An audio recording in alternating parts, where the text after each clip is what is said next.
Alright Nerfers, it looks like Dart Zone may have just changed the game again. Their brand new Vector Pro is dropped and it's turning a lot of heads.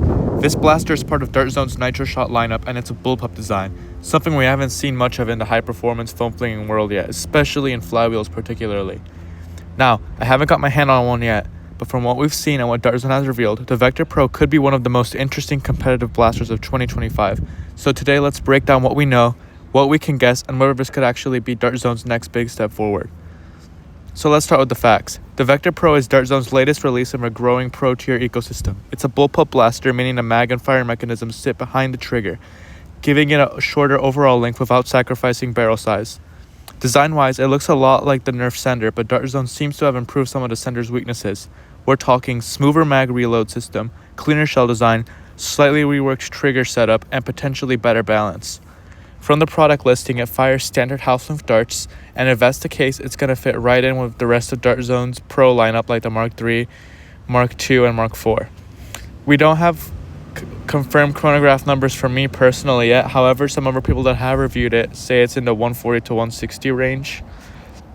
Now, on the first impression, this thing looks a little weird in my opinion because of its futuristic shell design, which gives it that sci-fi rifle vibe, with the angled lines and the slightly industrial aesthetic feel that is right at home with Dart Zone's recent pro designs. But the most interesting part is that bullpup layout. That's not something we've seen Dart Zone experiment with much before, and it's a pretty bold move.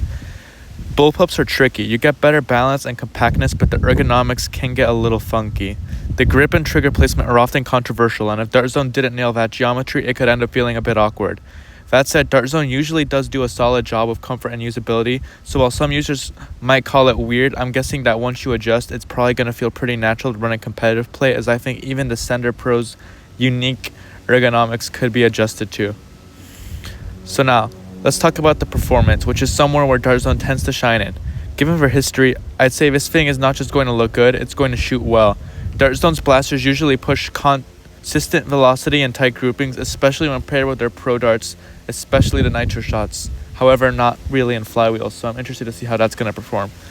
If the Vector Pro uses the same internal power system as blasters like the Mark III or the Maxim Pro, I'm going to expect a pretty reliable accuracy. Hopefully they actually get the real adjustment system fixed, because that's something that has been an issue with past flywheelers. The big question is how it's going to handle high rate of fire, as that's something that bullpups tend to have an issue with their semi-auto, and if the reload's going to feel natural, because the bullpup design means that the mag's going to be behind your grip, so reloading could feel slightly slower, but Dart Zone's mag systems are smoother than most. Now, what I'm really curious about is how it's going to be in terms of reliability. The listing mentions that you're going to get easy access to the jam door, which is very good, especially if you're going to use this thing in tournaments just in case it happens to jam. While I can't test it yet, I'm going to predict that hopefully it's going to have a low jam rate, high consistency, competitive accuracy, and reliability. So now let's address the obvious, the Nerf Sender. Visually, the two share that compact bullpup silhouette, but Dart Zone's take seems a bit more refined, while Nerf's is a bit more bare bones, which doesn't necessarily mean it's worse. The Sender looks more like it's leaning towards just being as small as possible, while the Vector Pro looks like they added a few extra parts, maybe to make it feel less weird, maybe to make it a little bigger, or to have space for better things inside. If you've ever handled the Sender, you know the ergonomics were a bit strange and the performance was kind of underwhelming for most people. There was also a big issue of the trigger, where it was a really hard trigger pull. I had to modify mine by switching out the spring, and after that it worked really well.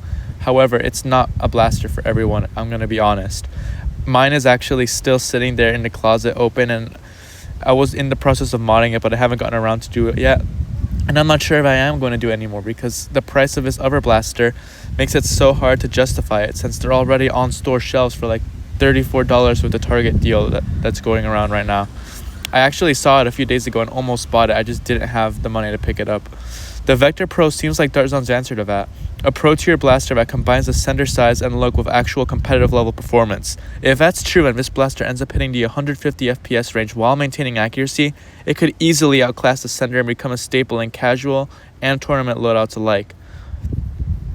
Now here's where I'm going to get really excited, the mod potential. Dart Zone Pro's blasters have always been modder friendly. If the Vector Pro follows suit, we could be looking at another easy to open and upgradable platform, maybe like the strife of bullpups, which is going to be very interesting.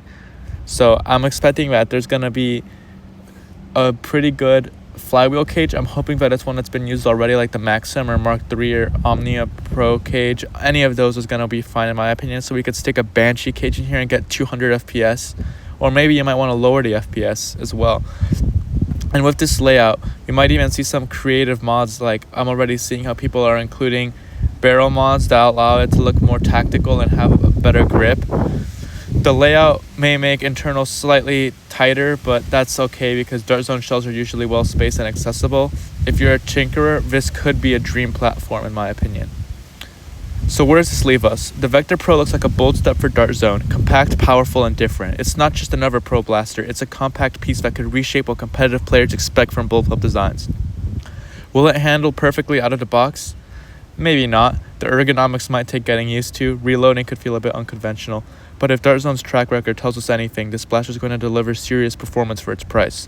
If you're into competitive Nerf, this is one to watch. And if you're like me, someone who's seen a lot of blasters come and go, the Vector Pro feels like something fresh, new, and exciting. Once I get my hands on one, you can bet I'll run it for field tests, range trials, and maybe even a tournament to see if it could really compete with the Harrier and the rest of Dart Zone's elite lineup. Until then, it's safe to say the Vector Pro looks like one of 2025's most promising releases, and I can't wait to see what it can really do.